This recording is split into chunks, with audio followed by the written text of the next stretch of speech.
Hey everybody, welcome to McEntee Law Group's First Fridays. My name is Ray McEntee. I'm one of the partners here in the McEntee Law Group.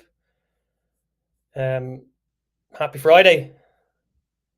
Okay, so I'll start with kind of just some news and updates as what's going on, everything immigration related. First thing I want to mention is that the Parole in Place program, Keeping Families Together program, that is temporarily paused. A federal judge has temporarily paused the PIP program for 14 days as of August 26th. That's due to ongoing lawsuits.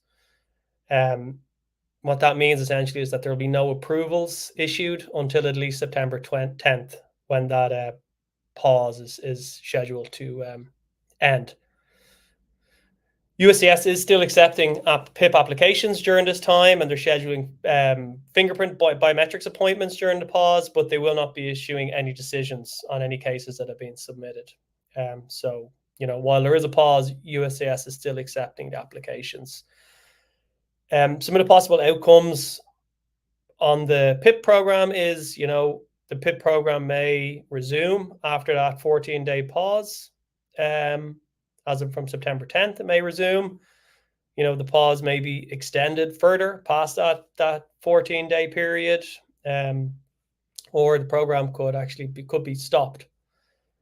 I guess probably the worst case scenario is that USCIS, if it is permanently stopped, USCIS may end up denying all of the applications that have been submitted, and that could result in lost filing fees. Okay, so kind of what are we advising you do? We say that you should submit your PIP applications as soon as possible, and get in line, and hopefully you have your place and they're ready to go once the program has been resumed. If this is something that you're looking to do, you want to file, you need some assistance, please don't hesitate to reach out to us, and we can absolutely help you with these applications. Okay. Another update that we've had recently is that the Biden administration has restarted the immigration program for migrants from Cuba, Haiti, Nicaragua, and Venezuela.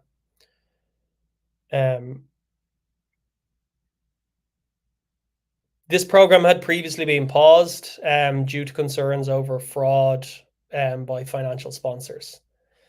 There was a Department of Homeland Security review, and they found that there was no widespread fraud. With that being said, there were some isolated cases of fake social security numbers, and that was identified from this review. The program is restarting with additional vetting for US-based sponsors, including biometrics, so fingerprintings, and stricter financial checks. So that's good. Okay, on next. The visa bulletin, the September visa bulletin has been released. The visa bulletin itself shows there's no changes across all family and employment-based green card categories. With that being said, USCIS had announced that they have reached their quota of EB1A petitions. This is extraordinary, EB1A, EB1A, extraordinary ability, multinational, and so forth. That preference group has been reached. So while it's not reflected on the actual visa bulletin, that number has been reached, and there won't be any other visas issued in that category. The government issues a new batch of October 1st, the government fiscal year starts, and then they have their immigrant visas for that year are released. So we're expecting that the EB1A will become current again. So what is the visa bulletin? The visa bulletin is a tool that we use, that people can use to identify their preference category for green cards, either an employment-based or family-based. And it basically allows you to look at what your preference category is. And you can check the dates, what the priority dates are. If it's current, it basically means that you can, your application can progress forward. If it's not current, you need to have a priority date before whatever the date is listed on the visa bulletin. If not, you're kind of in a holding pattern until your priority date becomes current, i.e. the date on the visa bulletin is past the date, your priority date. That is helpful to know. there can be some extensive backlogs in family-based categories for, like, for example, like brothers and sisters of US citizens. It's heavily backlogged. And important thing to note as well is immediate relatives. For families, they're always current, so you don't really have to pay attention to the visa bulletin so much. But for employment-based, EB1 right through to EB5, and then for some of the other family-based preferences, it's really important. You want to look at the visa bulletin, familiarize yourself with it, and kind of know what your priority date is, and you'll have a good idea of where your case is at and kind of what kind of timelines you're looking at roughly. And you can access that online. You can just type in, US visa bulletin, and that should come up. Another update, kind of from a McInerney Law point of view, is that our clients were featured on Live with Kelly and Mark. That's Edgewater Castle. They're a football team here in Chicago, based in Edgewater. They were on TV with Kelly and Mark, and there was a jersey exchange, and you're able to see our logo on the jersey, which was really cool. They're a great team, a great organization, and they're doing great things through football, as we call it in Ireland, or soccer here in the States. So that was really good. Okay. Just want to talk about some upcoming presentations we have. One being there's a couple in September. The first one is the new J1 visa Early Career STEM Research Initiative. So that's on Wednesday, September 11th at 12 p.m. And our managing partner, my sister Fiona, is doing that presentation. And then there's another presentation 2 days later on Friday, September 13th, Friday the 13th at 12 p.m. to 1 p.m. And that is Empowering Entrepreneurs, the Case for Growing the Global EIR Program in Illinois. That'll be really, really interesting if you are an entrepreneur or not. It'll be an interesting panel. Fiona's on it again with some other panelists. So that'll be really informative if you're kind of working in that field. You should get a lot of great info from that. Okay, so now I will go on. We received some questions, so I'm going to just kind of run through some questions we got, and then I'll answer them. Okay, so the first one I got is a P1 visa usually a shorter term than the O1? So Ps and Os are generally there it can be used for a wide range of categories, but for Ps, we do these a lot in music and sports, P1. And then the O1 as well. In my particular context, I do a lot of sports and music cases, and we do a lot of O's in sports and music. Okay, so is the P shorter than the O1? It depends. The P1A, you can get a maximum of 5 years, whereas the O1, you can only get 3 years. A P1S, for example, which is a essential support, you can get only 1 year initially, and it can be extended. A P1B, which is in a music context for bands, you can only get a year. Whereas with an O1, you can get 3 years. Generally, what I'll say is, even if it's P's or O's, music or sports, you're generally, whatever time you're asking for, you need to have evidence of what you're being doing. If it's in a sports context, you want to have a contract. If you're playing in a sport where contracts are customary, for example, like a major league, if you're applying for a P1 and you have a 3-year contract, you're only gonna probably get 3 years on your P1. If you have an option term, depending on the sport, you may be able to get that option term in, and you can get it up to a maximum of 5 years. O1's maximum of 3 years. Again, if it's in a sports context, you want to look at what your contract terms are. That's generally what you're going to ask for, but you can't ask for any more than 3 years. And then in the music context, P1B, maximum of a year. And in music, you're going to want to kind of show, if you're performing musicians, do you have an itinerary? Do you have schedule? Do you have contracts? Do you have a record deal in the States? You need to have evidence of what you're asking for. So to answer, a P1A can potentially be longer than O1. You can get a maximum of 5 years. P1B, you're only going to maximum you can get is a year. O1, the maximum time you can get is 3 years. Okay, the next question is: Can you travel to different states with a P1 visa? Good question. It depends.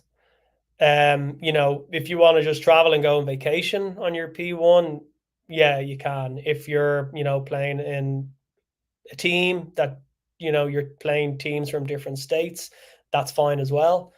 Um, you know, if you're musicians on a P1 and you're touring around the country, that's okay as well. You can do that.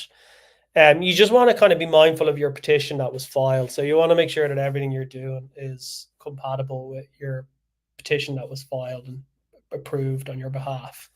But yeah, you can potentially travel around the states on your P, assuming it's in compliance with your petition.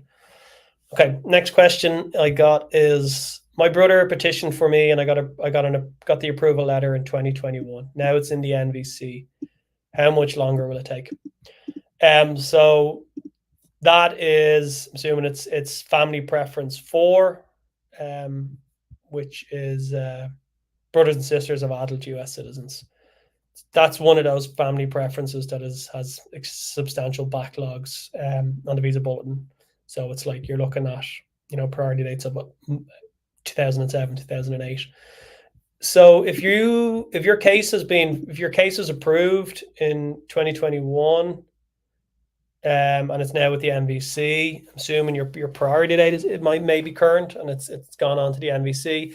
It depends. The NVC is very kind of hit and miss. Sometimes they can process cases fast, other times they're slow. What I would kind of, once you've submitted all of your documentation to the NVC, it generally takes them a few months. It could take them, 3 or 4 months to review everything. If they have everything, they then reach out to the embassy and they'll kind of work with the embassies and scheduling appointments for you. Depending on what consulate, what embassy, what post you're going through, it would depend on what their workloads are, what their kind of availabilities for appointments are. You need to then go get, once the NVC has reviewed everything and once the appointment is scheduled, you then need to go and get your medical exam done by the approved physician. That needs to be completed, and then you need to go and attend your interview. And then, if there's no delays post-interview, it can take a few weeks for them to issue the immigrant visa stamp. And then once you get that, then you can come into the US. So, it just depends, really. It could be, 6 months. It could be longer. It would just depend on kind of what stage you're at right now at the NVC stage. Okay.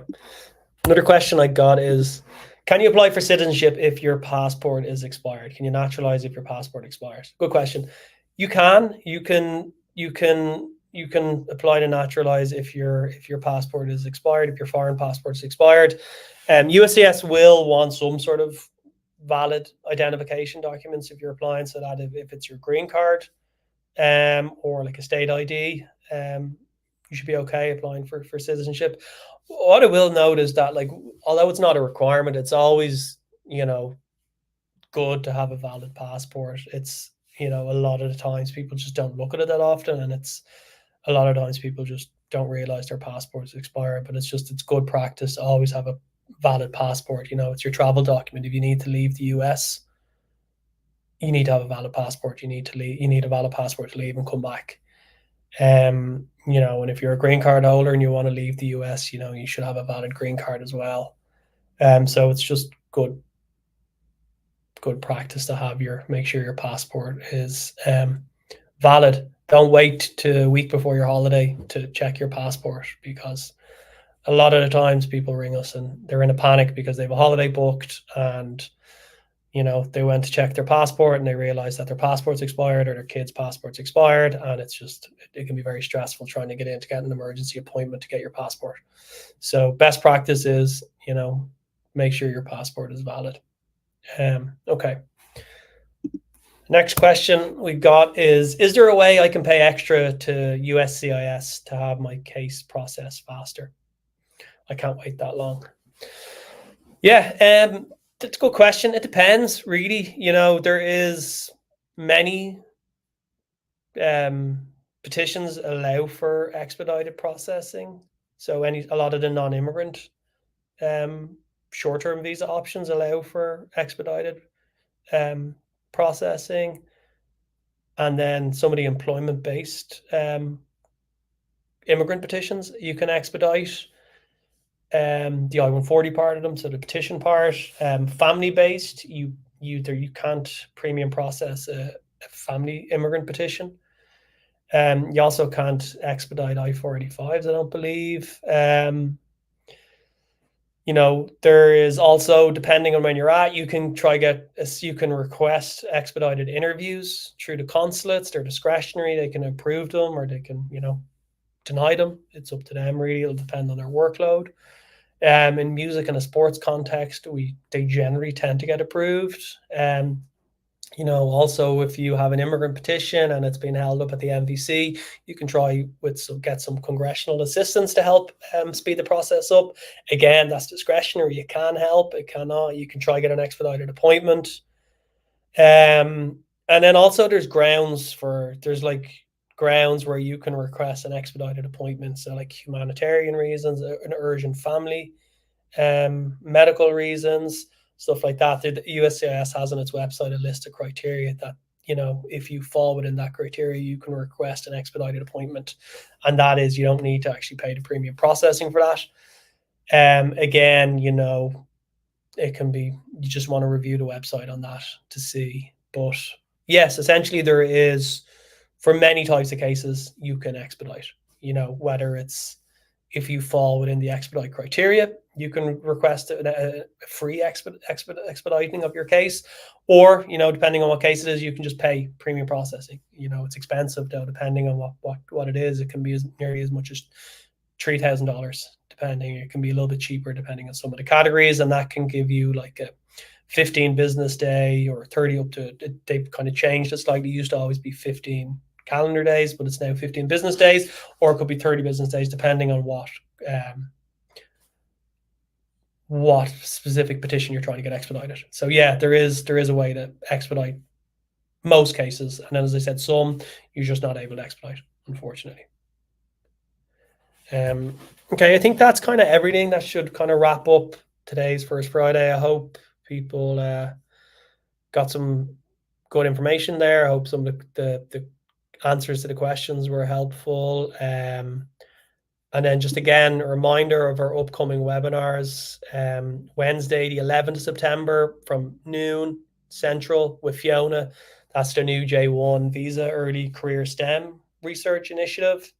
And then on Friday the 13th, again at noon Central, with Fiona and other panelists, empowering entrepreneurs, the case for growing the global EIR program in Illinois. That should be very good too. Okay, well, I think that's everything. Thanks for tuning in. Have a great Friday and enjoy your weekend. Thanks very much. Bye.